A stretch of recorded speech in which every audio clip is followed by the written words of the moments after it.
est convaincu qu'on peut venir faire un sport, pratiquer un duel par le fait avec la personne qui est en face, et puis que ça se passe dans un esprit loyal, convivial, et puis surtout dans un bon esprit sportif. Moi, je suis convaincu que toutes ces actions-là sont bénéfiques. D'ailleurs, nous, on en fait régulièrement sur toutes les phases finales jeunes. Hein, on a dans toutes les catégories, les U9, les U11, les U13, les U15, on a des spécificités fédérales qui sont mises en place. Et là, à chaque fois, on intervient avec la commission Football sans violence qui tient un stand et qui fait de l'animation à travers des jeux, des choses comme ça, auxquelles vous participez d'ailleurs. Donc ce moyen éducatif, finalement, ça peut être un bon moyen de transmission pour toucher les jeunes et aussi leurs parents. Oui, tout à fait.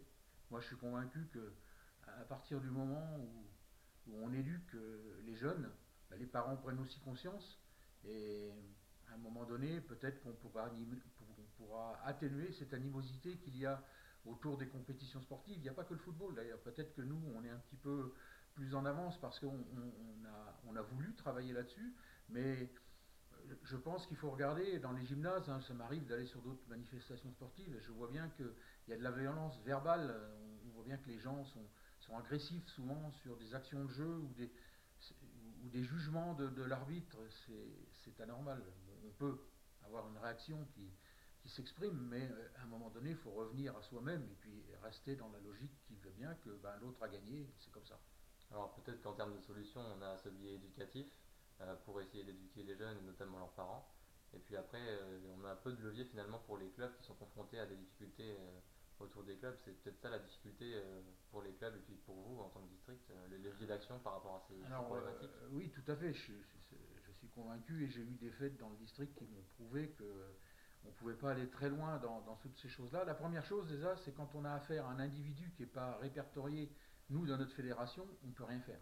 Nous, on peut, en tant que district, en tant qu'entité, on ne peut rien faire pour lui, on ne peut pas le punir par rapport à notre barème disciplinaire, on ne peut rien faire.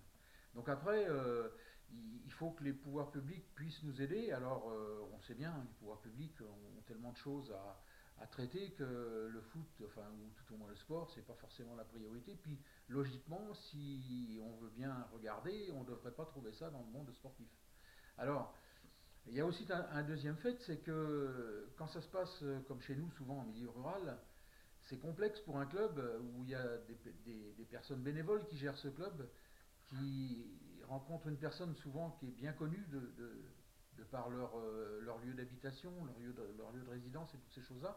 Et donc c'est compliqué après d'intervenir auprès de lui parce que on connaît aussi sa vie personnelle. Peut-être que sa vie personnelle est problématique et peut provoquer des choses dont il ne voudrait peut-être pas lui-même s'il était dans un état, comment dire, dans un état, je ne veux pas dire normal parce qu'il est bien dans un état normal, mais dans un état où il ne perçoit pas une problématique qui lui engendre ces faits-là. Quoi. Et pour finir notre petite interview, est-ce que finalement vous ne pensez pas que le sport, que c'est pas le sport qui est producteur de violence? On réunit des individus pour finalement les opposer. Alors je dirais non et oui. Non parce que il y a un problème sociétal quand même qu'on ne peut pas ignorer. On ne peut pas ignorer que on le voit bien quand on fait ses courses ou quand on se promène, les gens sont comment dire, ils ont de l'animosité toujours. Dès que ça va mal, c'est problématique. Hein, ils sont toujours désolés, ils sont comment dire, dans des problématiques de, je dirais pas de violence, mais de conflit, souvent. Souvent, on recherche le conflit, on n'essaie pas de régler à l'amiable, on recherche toujours le conflit. Pourquoi ceci, pourquoi cela? Oui, d'accord. Mais alors ça, c'est une chose. Mais le sport aussi est générateur, parce que le sport, c'est quoi? C'est du duel, c'est de la compétition. Et la compétition est génératrice souvent de surpassement de soi, mais aussi de surpassement de l'esprit. Et l'esprit, après, peut prendre sur la compétition et dire ben voilà, il faut un peu plus de violence pour que j'y arrive, il faut que j'aille un peu plus au combat, comme on dit, et puis le combat se transforme en violence et là ça devient plus compliqué. Donc le fait est que le sport peut être aussi un petit peu générateur de violence. Merci pour votre interview. Puis, on se retrouve le 6 décembre. Très bien, merci.